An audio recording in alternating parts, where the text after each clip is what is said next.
A lei da obediência. Dai ouvidos à minha voz, e eu serei o vosso Deus, e vós sereis o meu povo. Jeremias capítulo 7, versículo 23. Para estar em meio ao tumulto, trabalhar durante anos de forma cega e depois sair para a incerteza, certamente não é o propósito da existência do homem. A vida deve significar mais do que isso, e significa mais. O homem deve ser um construtor, e a eles são dados todos os materiais para construir o tipo de vida que ele deseja viver. Ele constrói em sabedoria ou em ignorância, de acordo com sua obediência, de acordo com a sua compreensão de uma lei divina e o uso dela em sua vida diária. Muitas pessoas, quando aprendem que a ciência da vida é governada por leis rigorosas, imediatamente assumem que viver corretamente é viver da maneira mais difícil. Eles têm medo de uma lei que é exigente em suas demandas quando toca sua relação com as coisas boas. No entanto, essas mesmas pessoas não estariam dispostas a modificar de alguma forma as leis que governam a sociedade. Eles reconhecem que as leis que governam a conduta social e a atividade devem ser adequadamente aplicadas para que a sociedade organizada funcione de maneira harmoniosa e segura. Em outras palavras, eles reconhecem que o governo é para o bem da humanidade e que, sem ele, a vida e o bem-estar humanos estariam em risco contínuo. Se isto é verdade no governo humano e estabelecido pela Constituição e pela lei, é ainda mais verdadeiro no governo divino. E quanto mais exigente a lei, mais segurança, prosperidade e felicidade há para aquele que cumpre as exigências da lei. No reino da ciência, nenhuma lei é mais exigente que as que governam a ciência da matemática. Um contador, mesmo quando ele falha imediatamente em resolver um problema, sabe que ele pode ser resolvido apenas colocando em operação as leis exatas que governam todos os cálculos matemáticos. Se essas leis estivessem sujeitas a mudanças, a solução de problemas matemáticos seria totalmente sem esperança. Talvez, de algum modo, a religião tenha se desviado tanto quanto em sua concepção ou entendimento de Deus, seja o Deus dos cristãos ou dos pagãos.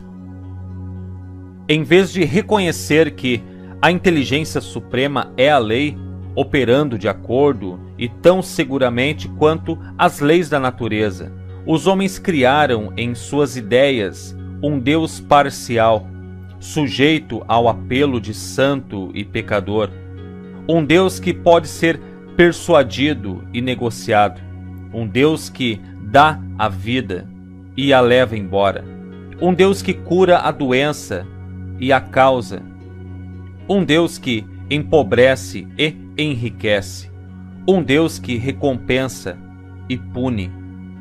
E tendo aceitado essa ideia errada, fez da oração, em grande parte, uma questão de dúvidas, sem a forte segurança de que uma coisa será assim porque está de acordo com a lei divina. Para muitas pessoas, esse aspecto da verdade cria uma ilusão de um Deus para todos, um Deus que não está interessado nas necessidades e problemas do homem. Um Deus que não é um pai a quem podemos compartilhar as nossas preocupações e com quem podemos conversar. Eles levaram o meu Senhor, gritou Maria.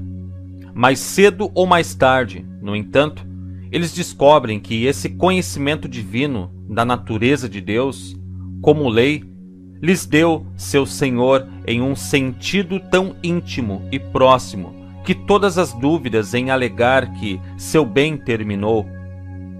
Pela primeira vez que a lei é entendida, mantemos o segredo da felicidade eterna.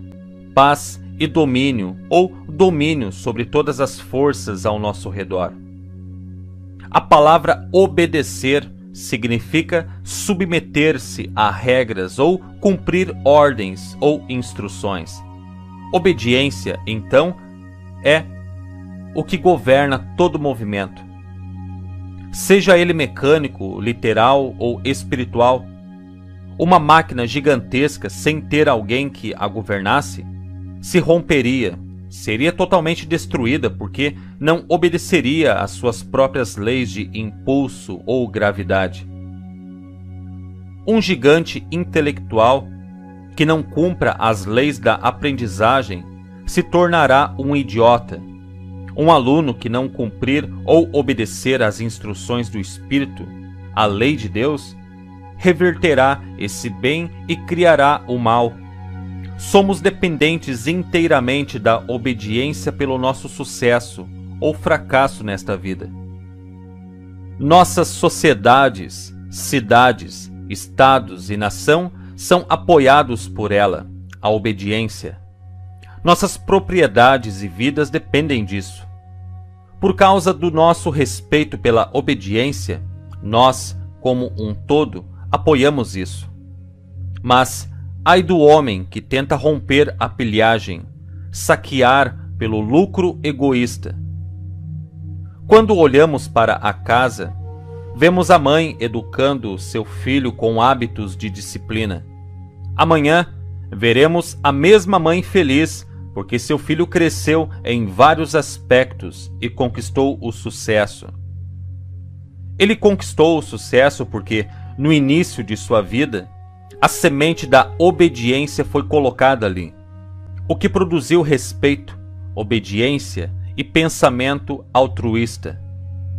Por outro lado, podemos ver onde os outros fracassam porque lhes foi permitido crescer de forma desobediente, desrespeitosa e egoísta.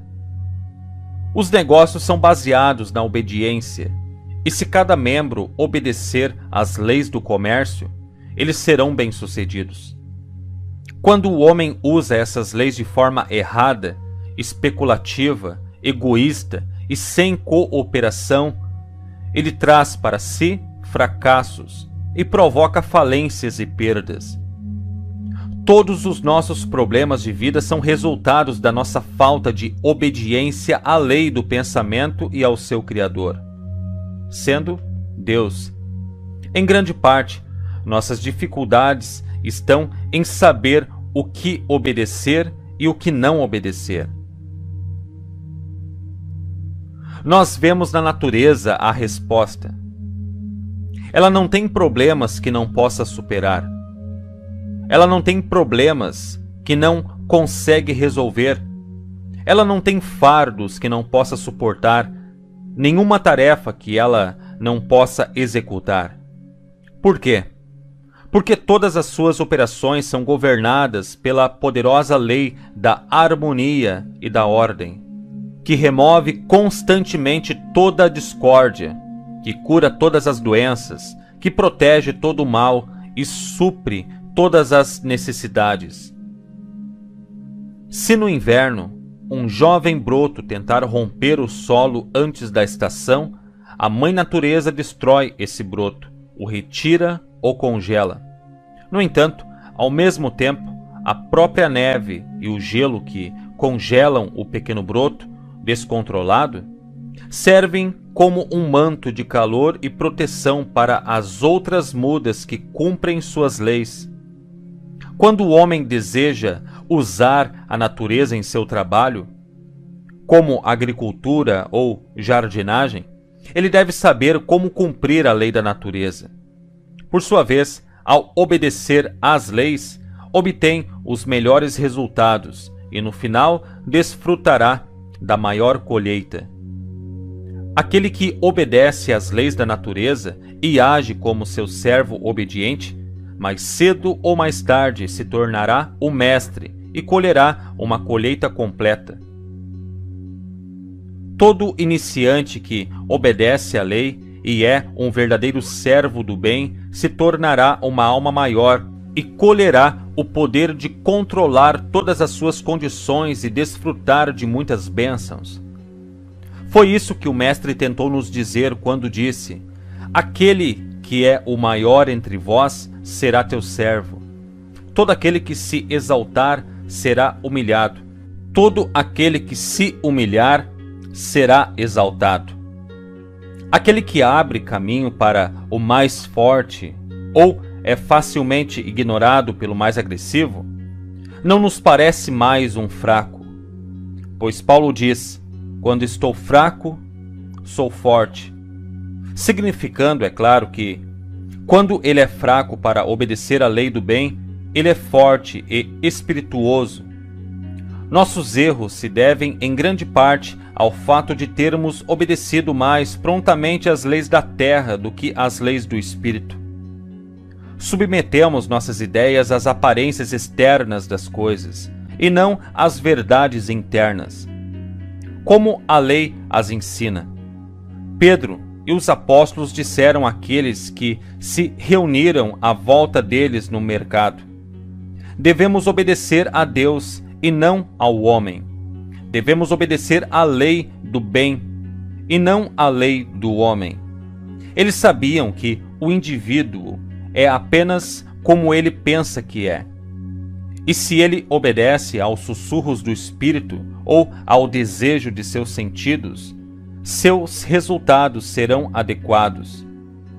Paulo diz: não estáis informados de que, ao vos entregardes a alguém como escravos para lhe obedecer, sois escravos deste a quem obedeceis, seja do pecado para a morte, ou seja da obediência que leva à justiça?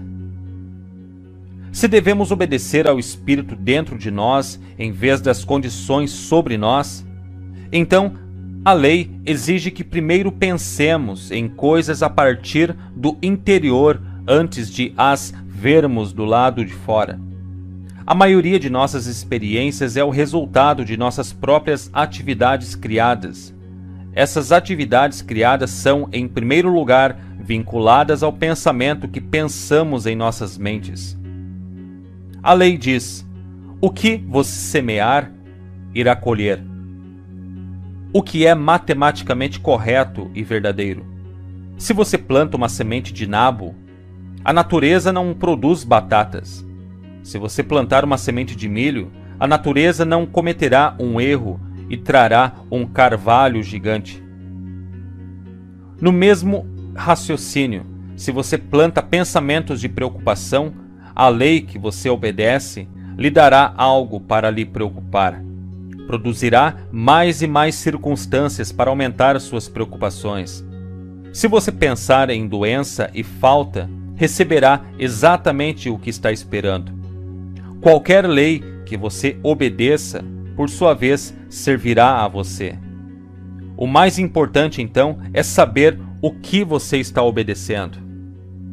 Você ri dos problemas dos pequeninos porque os vê da sua perspectiva de valor. Para a criança, sua minúscula tarefa parece real e importante, e só quando ele superar seus modos infantis é que ele pode olhar para trás com diversão e não se arrepender. Uma mãe colocou seu filho na cama uma noite, mas depois ela o encontrou inquieto, incapaz de dormir. Ele a chamou e pediu que a luz fosse acesa para ele. A mãe sabia que algo estava errado, então ela subiu para o quarto dele e ganhou a confiança dele falando com ele. Ela ficou sabendo que durante o dia outras crianças ameaçaram mandar o bicho-papão atrás dele, porque ele não entregou seu brinquedo para eles. A mãe então explicou que não havia bicho-papão. Ela disse que o princípio era assustá-lo, apenas isso. Ela disse que ele poderia ir dormir, porque não havia um bicho-papão de verdade. A criança havia obedecido à ilusão das coisas e estava assustada. Mas a mãe viu a verdade. Ao conhecer a verdade, ela podia ver através do princípio do medo envolvido, e ao dissipá-lo da mente de seu filho, permitiu-lhe ir dormir em paz. O propósito de nossa lição é aprender como podemos escolher e servir adequadamente a lei para o nosso bem maior. Nós ou servimos princípios, ou servimos coisas em tudo o que pensamos e fazemos. As coisas são os eventos ou os resultados de causas invisíveis, enquanto o princípio é a verdadeira causa e é espírito. Princípio é aquilo que pensamos em nossas mentes, e as coisas são os resultados desses pensamentos. Um homem que obedece às ilusões ou adora coisas terá fardos para carregar. As cargas de um homem são as coisas que ele reivindica como sua propriedade pessoal. As coisas que ele sente são dele e, portanto, ele deve protegê-las e servi-las. Anos atrás, um parente meu adorava ilusões e coisas. Ele se esforçou para acumular riquezas. Ele trabalhou tanto para ganhar sua riqueza que perdeu sua saúde. Então, ele se virou e tentou ganhar sua saúde, gastando sua riqueza. E no final, ele faleceu. Um homem desapontado e desiludido. Aquele homem, como tantos outros, começou na vida com a concepção errada da lei de Deus. Estranho, mas o homem não possui nenhuma coisa terrena. Tudo o que o homem tem foi emprestado a ele de acordo com a sua compreensão da lei que ele serve. O homem nasceu nu e ele morre naquela nudez.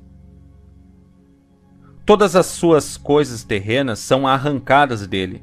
Até mesmo seus muitos fardos tornam-se ilusões novamente.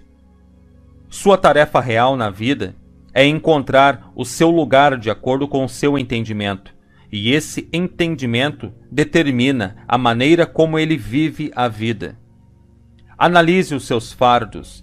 Eles surgem de algumas ideias de possessão que você pensa. Você pode ter dependentes, outros que devem ser cuidados por você, e você sente que precisa cuidar deles, já que eles não têm outro protetor ou provedor. Mas quando você percebe a totalidade de Deus, que vê até mesmo os pardais caírem, você mudará a sua ideia de responsabilidade. Então, sua liberação mental permitirá que um fluxo maior de coisas boas chegue até você. E chegará a você de muitas outras maneiras diferentes que antes. Milhares de pessoas hoje são escravizadas pela ideia de que devem ser ajudados por outros, que precisam ter conforto. A necessidade dessas pessoas não é a sua ajuda ou a minha, mas sim ter uma nova compreensão da própria vida. O medo do futuro tornou-se uma crença que afeta todas as idades. Ao obedecer à lei do medo, em vez da lei de Deus, você terá muito mais fardos, pois somente quando formos capazes de lançar nossos fardos sobre a lei, seremos livres. Se você for obediente à lei, você não sofrerá esses fardos sobre você.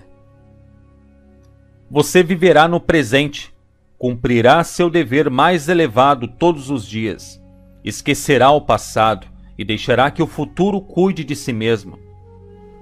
Para confiar na lei, você deve conhecer sua orientação pela experiência e prática.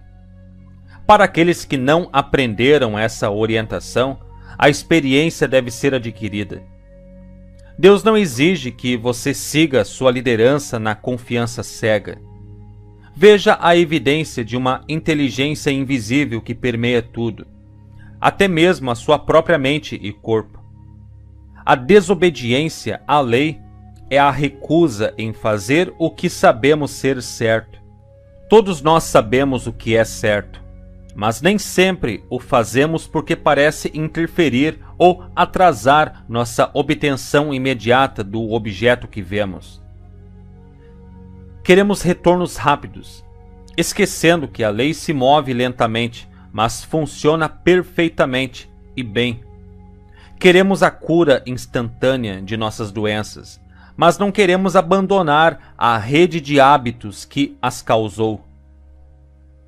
Quando falamos de um homem de princípios, queremos dizer um homem que é governado pela lei do pensamento e da vida corretamente. Um homem que não é facilmente influenciado. Um homem que não é um oportunista. Um homem que não se desvie do caminho do que julga ser certo em prol do lucro pessoal ou da aclamação popular. Um homem, em suma, em quem se pode confiar absolutamente para ser fiel às suas convicções, independentemente das tentações de mudá-las ou modificá-las.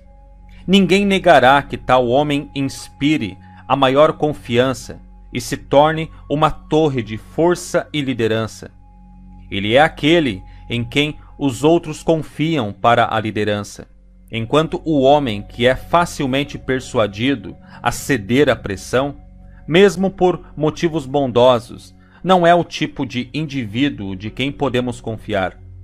Se isto é verdade para o homem no reino exterior, mais verdadeiro é quando tratamos do homem no reino interior, o reino mental, porque Deus é o princípio.